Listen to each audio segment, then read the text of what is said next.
good, everybody, and welcome to Wednesday here at the Weekday Wagers Show. We have a jam-packed show for you today. Listen, yes, the hat is coming back. Why?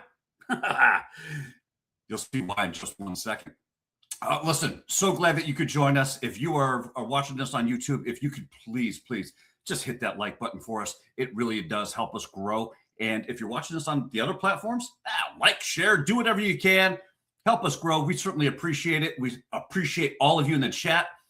Over on YouTube, the People's Parlay choices are up. If I'm going off the top of my head. So we've got, let's see here. I had it. Boise State money line. And if you choose Boise State, Rob and I already have our legs in for the People's Parlay. Boise State is at plus 149. UConn, minus 4.5. Also in college basketball, if you choose that selection. If that selection wins, those odds are going to be plus 161. And if you want Con Knuppel to have 18 plus points, that's the big one. We're going to go plus 229.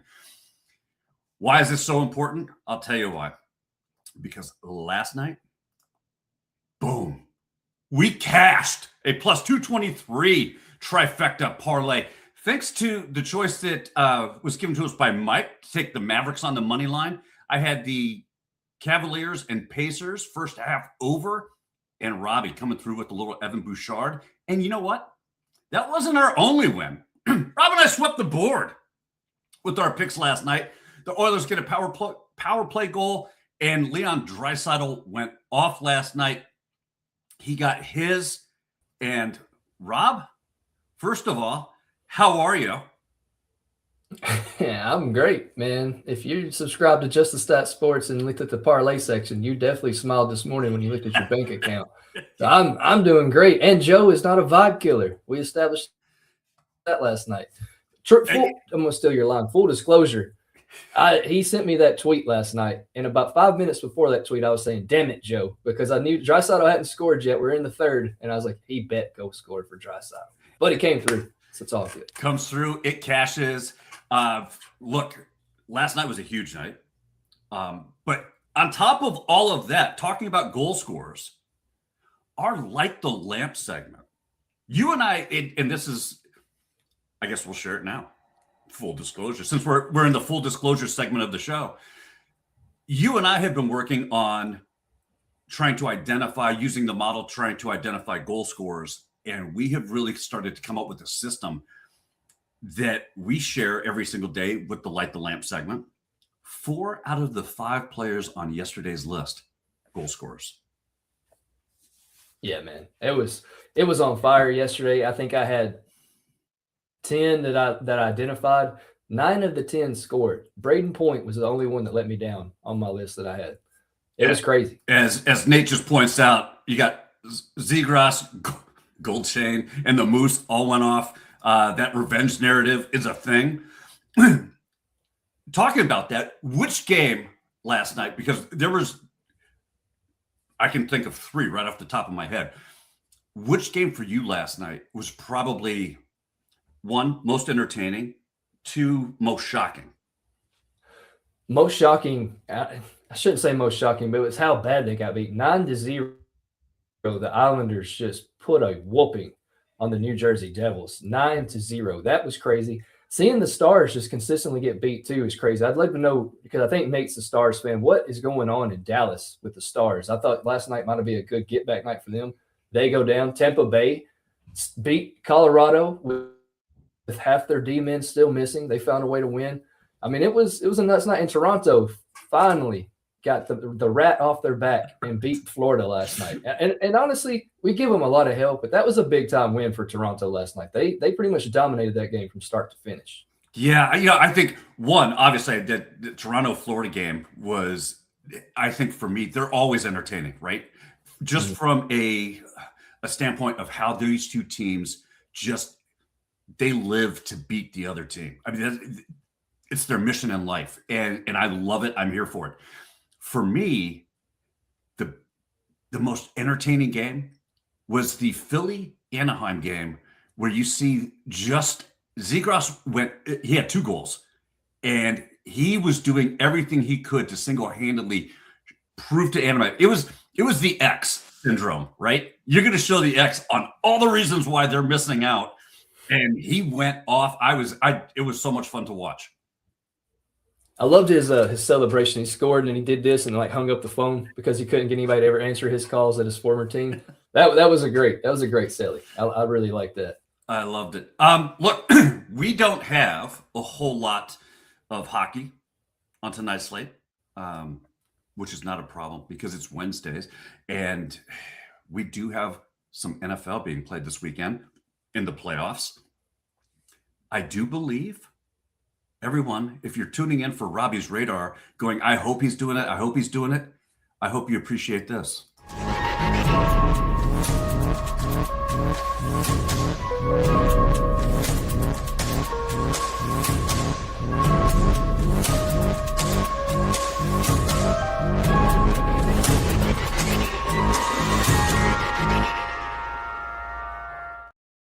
And let's just jump right into it because there is no easy way to get into this pool right now.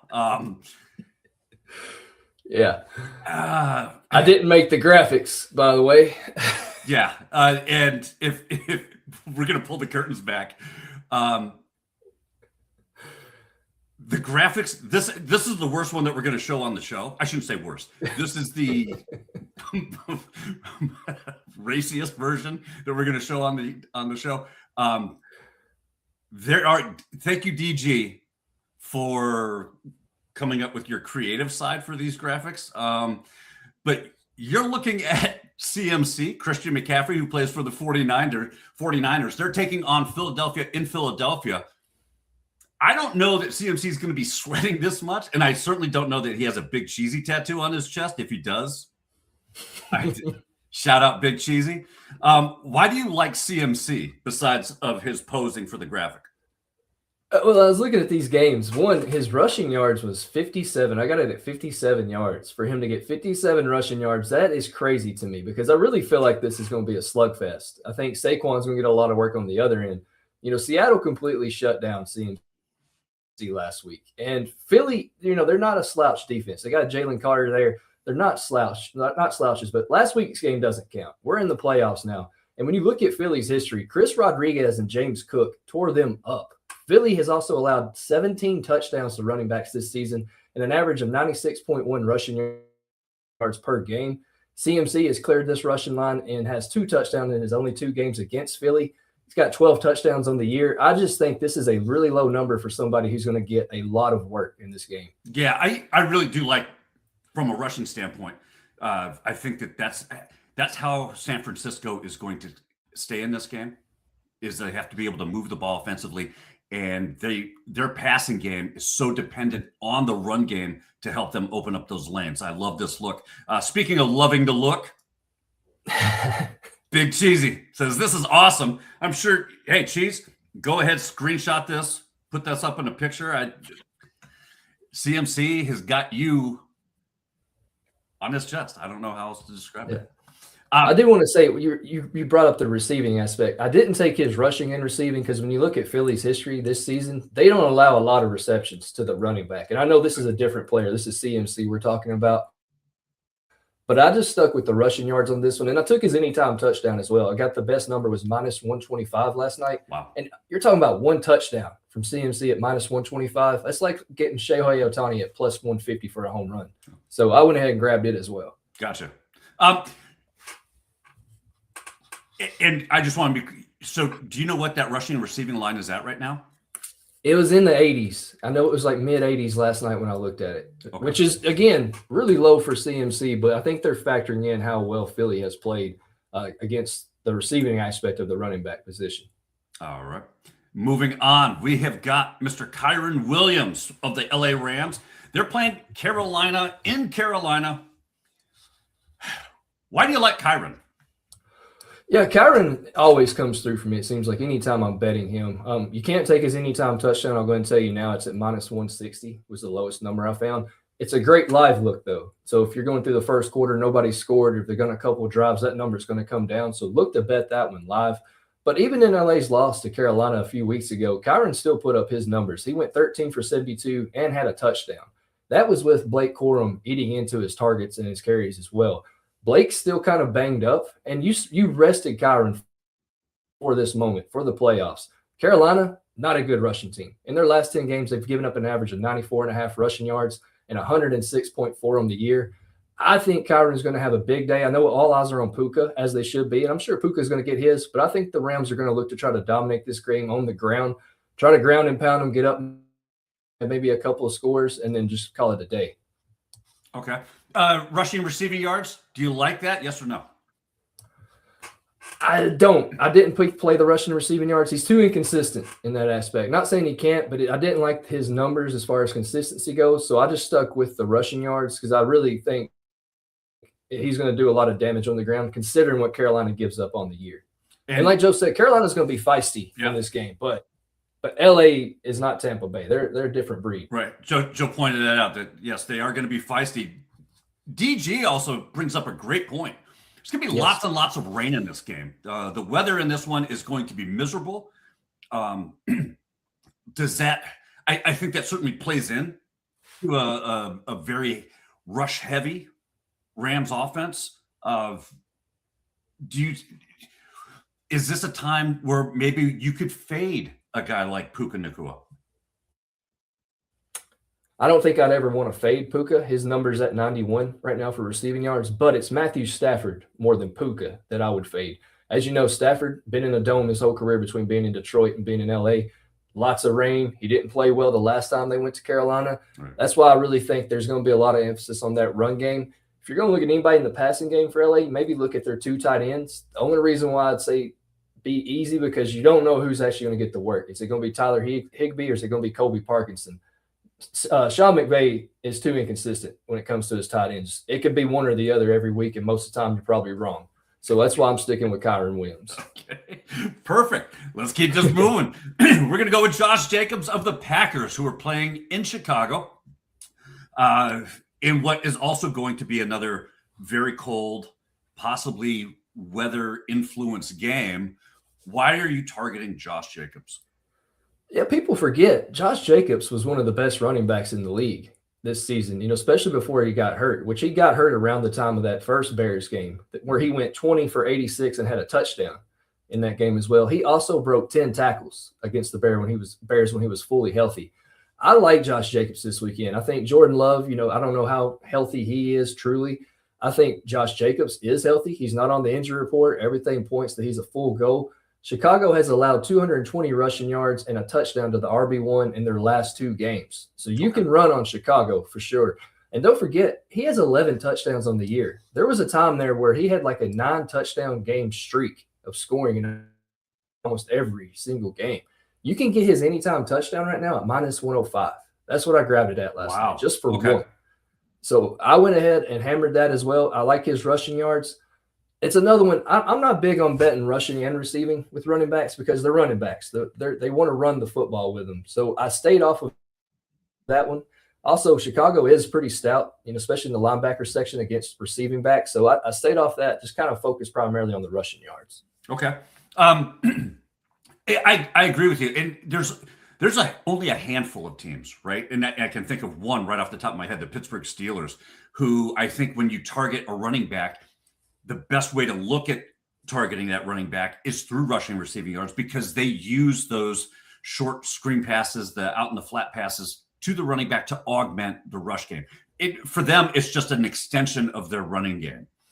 So I think that, when you're looking at a Steelers matchup, obviously Tyler Warren, Gainwell, I look at the rushing receiving yards. I agree with you here. I think they're going to feed Josh Jacobs the ball on the ground and they're going to let him run all over the Bears.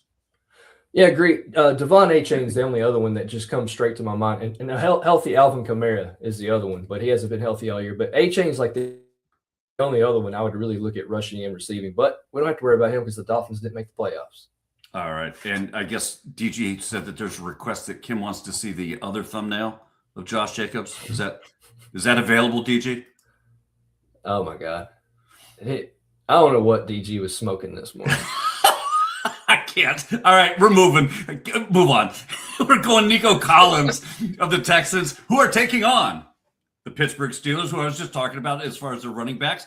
Why do you like Nico here? Because this game is going to be a sub-freezing with potential snow. Why are we targeting a wide receiver from the warm weather team? Because not only did he play in the Big Ten, but so did his quarterback, C.J. Stroud. You're talking about the two Michigan and Ohio State product players. I don't think the cold bothers them. I know they're used to playing in a dome in the professional career, but they're used to also playing in these elements when they were in college. Also, Zay Flowers went 4 for 138 and 2 tutties the other night against this Pittsburgh Steelers defense. Now, Nico's been kind of quiet as of late. He faced a tough LA Chargers defense where Houston really didn't need to do a lot because they got up big early in that game. And then, of course, the Raiders game was kind of a break. So he hasn't been at true form is what I'd like to say. He hasn't been in his true form recently. I think people are sleeping on Nico. I think Nico and CJ is going to have a big game. Pittsburgh averages 163.6 receiving yards per game this season and have allowed 17 touchdowns to the wide receiver position. Wow. I think this is a smash spot for Nico. His anytime touchdown is plus 155 right now. And honestly, for me, I think that's great value on a guy who consistently scores, especially when C.J. Stroud is healthy. You know, going back to that game, it was our Sunday night halftime show we were looking at. I think I was a little surprised that Baltimore didn't use wide receivers more and really try to take advantage of the Steelers. Agreed. And you got a guy like Isaiah Likely who made the big catch at the end. But he's known for making big catches, and it's like they went away from that. Also, you gave Derrick Henry the ball 5 times in the second half. You didn't learn your lesson from a few weeks before against the Patriots. I don't know what the whole Harbaugh thing makes more and more sense when you really dissect the games this season and even seasons prior. Not doubting he's a great coach, and he's going to be the top head coach off the board whenever teams start actually filling those positions. But he's made some bonehead decisions these last couple of seasons. And kind of like with the Tomlin thing, I think the marriage is just kind of dissolved. I think it's both teams are looking for a new start. Yep. Yeah. And you know what? Sometimes a fresh start is beneficial for both sides, so that's that. And for those of you who are either joining us late or just jumping in and wondering why we have what apparently is tantamount to the fireman's calendar for Robbie's radar player props, you can thank DG. And look, this one is for you, Miss Kim. There's Kyron Williams, and those are the thumbnails or the images that DG created for us. And he wouldn't budge on Cheesy. He wouldn't budge on CMC for you. But we were able to get alternate versions for that. But look, I think DG just got fired from the graphics department. No, because we don't have anybody else. That is true. Give him a slap on the wrist. That's about all I can give him. That is true. Well, listen, we do have some wagers for tonight. And talking about things that slap, this slaps. Hey, what's up, everybody? It's your boy Seabass, the only 5-star chef in the game. We all know sports betting is full of bad beats and tough calls, but when it comes to flavor, there's no second guessing. Bassett's Blends is the plus EV lock of every meal. We don't need a stinking model. Crafted with winning spices and bold taste, Bassett's Blends comes in 3 flavors, original, hot, and no salt, that's going to turn chicken, steak, vegetables, any dish into a can't-miss cover every night. With Bassett's Blends, there's no bad beats, no flavor fades, just guaranteed greatness. Check out the link right here where you can pick up your Bassett's Blends for a guaranteed lock every single night. Love me some Bassett Blends. Listen, here's what I'm going with tonight. We're going to take the Trailblazers in Portland. Their first half team total over 52.5 at plus 100, even money. I love this spot tonight simply because when you look at the Trailblazers last 5 games, first of all, they cleared this line in 4 of the last 5 games. The only game that they didn't do it was back on December 23rd against Orlando, where they only put up 50.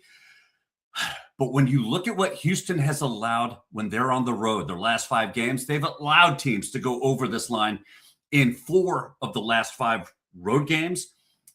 Portland is averaging 64 4 first half points at home over the last 5.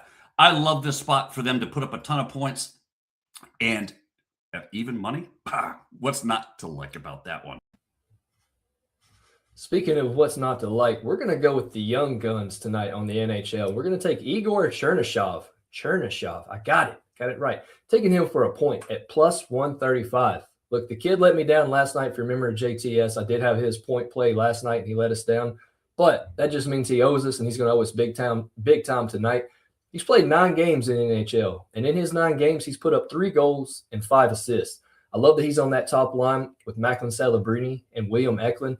Look, LA has been stout defensively, especially with Darcy Kumper in, but they've given up a point in 9 of their last 10 games to the right wing position, the right wing 1 position, 4 goals and 9 assists.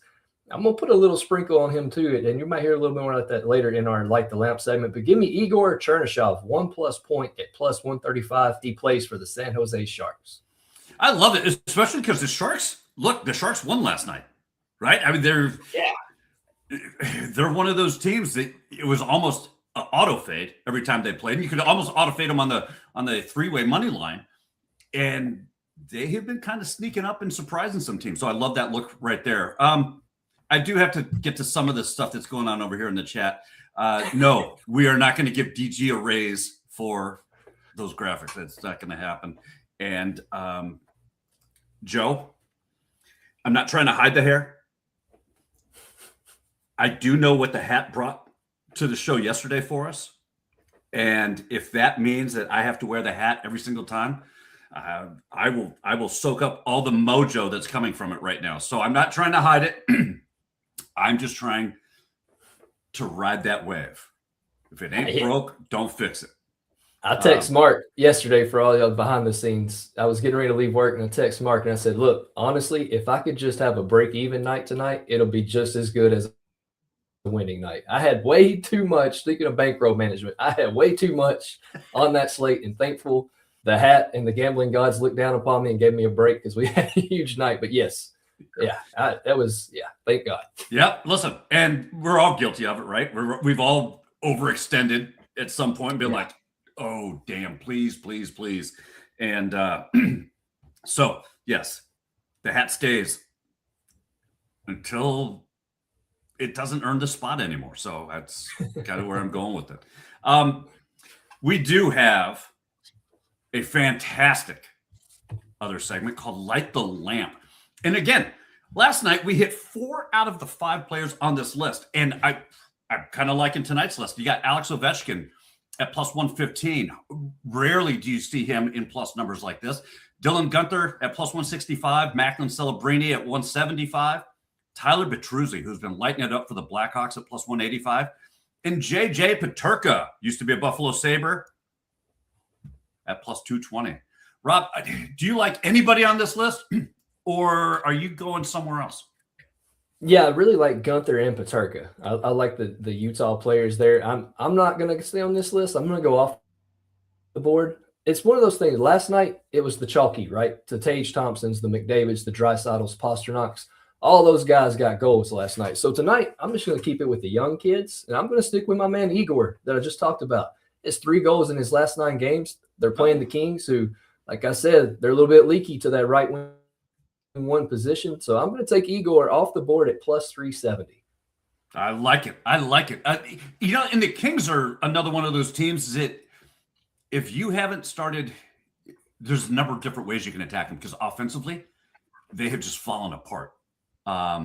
Defensively, they're still pretty stout, but offensively, they're just not getting anything done. They're averaging just under 2 goals a game. So team totals is great.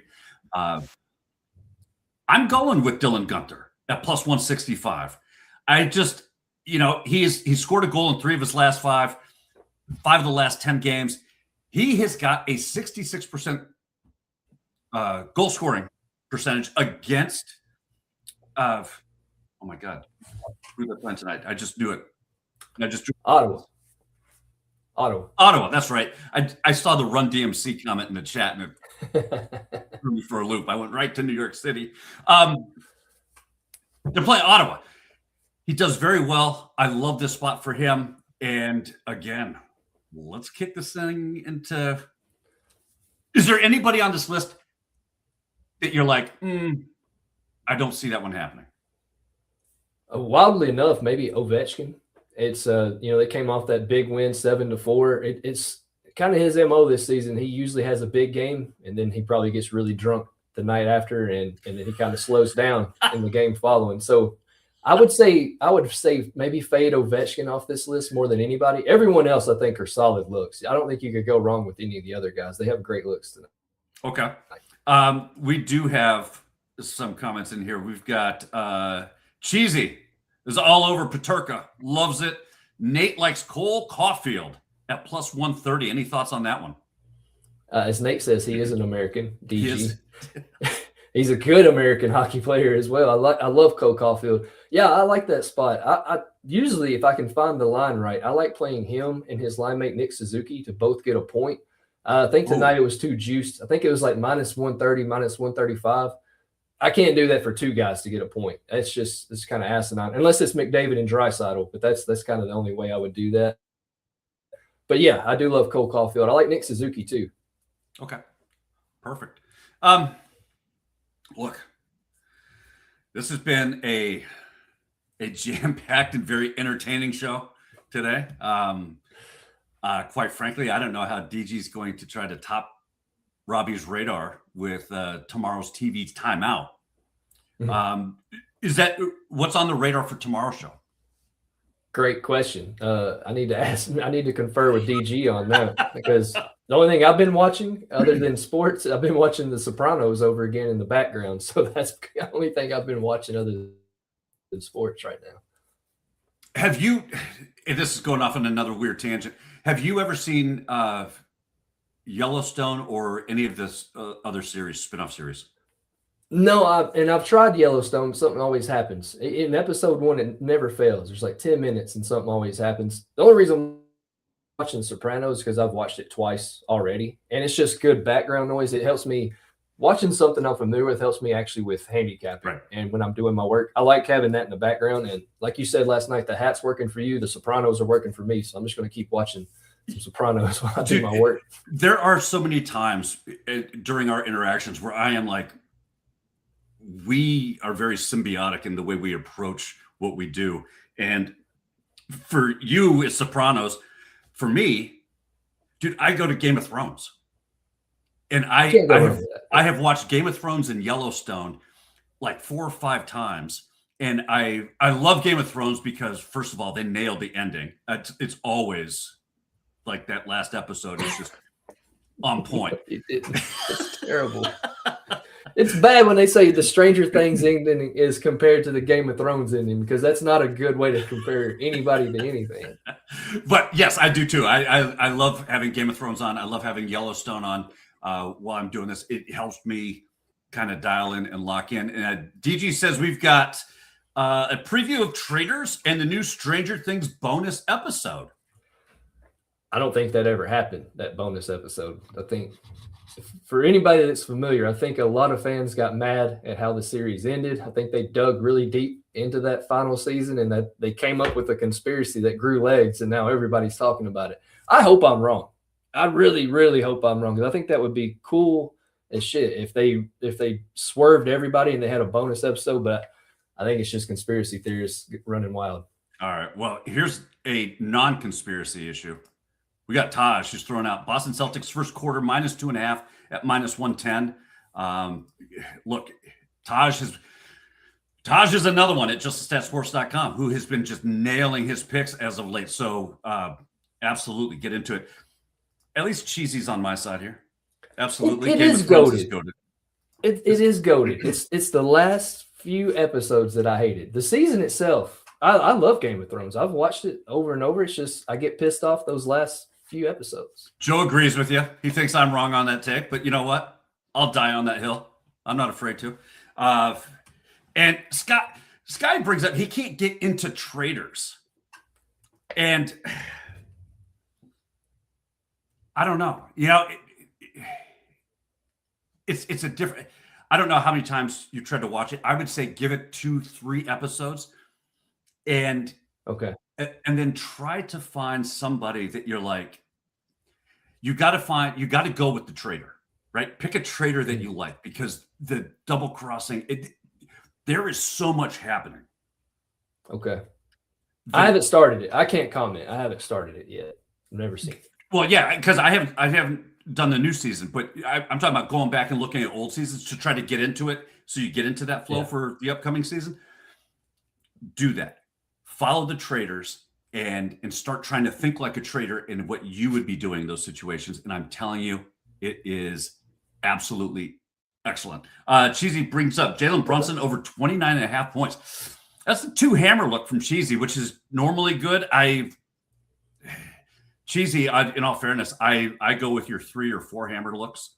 The 2s kind of scare me, especially, and we talked about this the other day with DG. You know, you get to a number like 29.5, I start to get worried, especially with Brunson on the Knicks. The Knicks are playing who? But do you know? I do not. Is like a 29.5 line in NBA similar to like a JSN 100.5 line for receiving? Yes. Yeah. And then what I get worried about is you get into a blowout situation. Knicks are playing the Clippers, by the way. Yeah. So here's why that look scares me, is because without James Harden, the Clippers are a completely different team. And the blowout potential is real without Harden in the lineup. And then, so that scares me as to how much time Brunson gets if it's a blowout type situation. But there we go. People's parlay. Do we have a number on the people's parlay? You just brought it up. Let's do this. Let me end this poll right now, because I do believe it's Con Knipple. That's who I picked.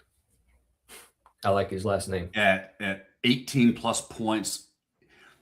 When you put, because the video for your leg and my leg will be dropping right after this show. I'll be cutting that video and putting that up. No, Cheesy. And so he will say, listen, you're right. His line is not at plus 229. It's not. However, if you play Con's 18 plus points along with my play and with Robbie's play, that 3-leg trifecta is plus 229. I also did the quick math. And if you wanted to take all 3 of those selections, because here, I'll run them down. Boise State, according to the model, has a 82% chance of winning that game straight up. UConn has a 92% chance winning straight up against Providence tonight.